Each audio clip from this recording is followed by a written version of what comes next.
Would you like to make a garden house, but you have no idea how?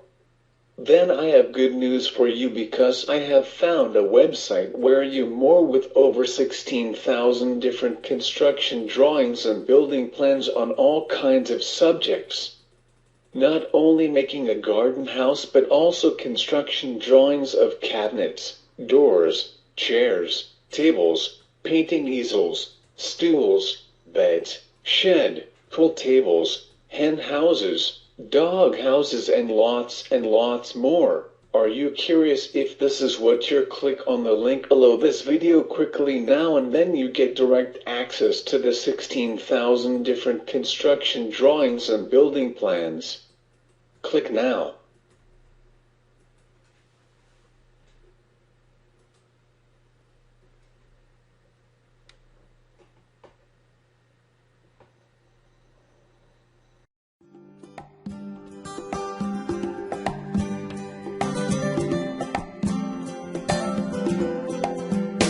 Hello, my name's David Parfitt. In this course you will be given a creative insight into how tree houses are made. The classes will cover the technology and principles needed to design a tree house that meets your needs, along with ideas and skills that will enable you to build your own extraordinary tree houses. You will be given ways to approach most of the situations that you're likely to meet in planning a tree house, and inventive ways of solving the problems associated with this fascinating activity.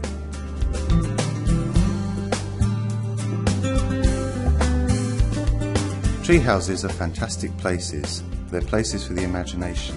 They offer us a mysterious refuge from the everyday. A tree house will work its spell on you even if you don't climb into it. Just the promise of a secret space that you could escape to is a delight. Better still, climb into it and transport yourself into a simpler, more playful world. A good treehouse works on two levels. From the ground, it should look intriguing and quirkily inviting. It should add something to its surroundings. But then once inside, you should feel securely cradled in a small, separate world all of its own. To achieve both of these well, it's important to strike a balance between building a sturdy structure and allowing the peculiarities of the tree and the location to influence the design. The process of designing and building a treehouse is organic. No two treehouses are ever the same. The tree will have a big effect on the shape and the atmosphere of the structure. Having said that, there are many well tried and tested techniques for building secure platforms in trees that will provide solutions to almost anything you might want to achieve. During this course, I will give you all the information that you will need to make a basic treehouse, one that will be adaptable enough for your tree to make its own, and for you to elaborate on to make a glorious treehouse. I will also offer suggestions on creative ways of customizing your structure. We will cover design considerations, making platforms for the three basic types of tree, materials and fastenings, and of course safety issues. Making a treehouse is an opportunity to use appropriate technology and materials. This doesn't mean that you need any advanced skills. If you can saw wood reasonably accurately, drill holes and put in screws, then you'll be fine. It will help if you're flexible in your approach, enjoy finding alternative solutions, and are willing to experiment and test things out. Some things you will need to do are going to require a helper, especially at the early stages while you're building the platform. Measuring, passing stuff up, holding the other end of the beams, etc. You may have a particular tree or trees in mind already, but I suggest that you complete all of the videos in this course before embarking on an actual treehouse, as you'll be more familiar with most of the issues that you are likely to encounter by then. It's always a good idea to run through some design possibilities before you commit to anything. Paper is cheap, and in many ways this is where you can have the most fun, being extravagant, unconventional and creative without taking any risks. You may also head off some unexpected problems if you run through the design in your head first. Don't worry if you can't draw. The secret here is to imagine or visualize in your mind the design, and then use drawing as a sort of shorthand to remind yourself. Stick person style drawings are okay. They don't need to make sense to anyone else, remember that. Before you go much further, you'll need a suitable tree.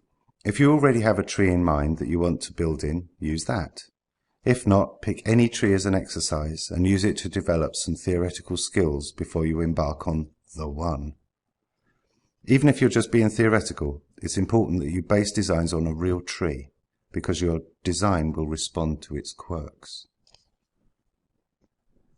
Trees that are good for tree houses fall into three main types. Single trunk trees that have no significant boughs other than the main vertical trunk. These can be thick or thin, although anything thinner than a telegraph pole can look very odd with a treehouse clinging to it. Trees that have forks in them, or more complex crowns of large boughs. This is the classic tree, just made for a treehouse. The more boughs the better. At its best, the treehouse is almost already there. Clusters of separate trees that can be bridged by a platform, including old coppice trees. Here the trees are used more like stilts. This is good for aerial walkways too. Each of these types of location have different considerations that I will deal with later, but for now it's enough to know that the tree you have in mind is one or other of these. A good look at your tree can tell you all you need to know about its suitability for a treehouse. Is it stable? Are its roots firmly anchored? Is it large enough to support the size of treehouse you have in mind?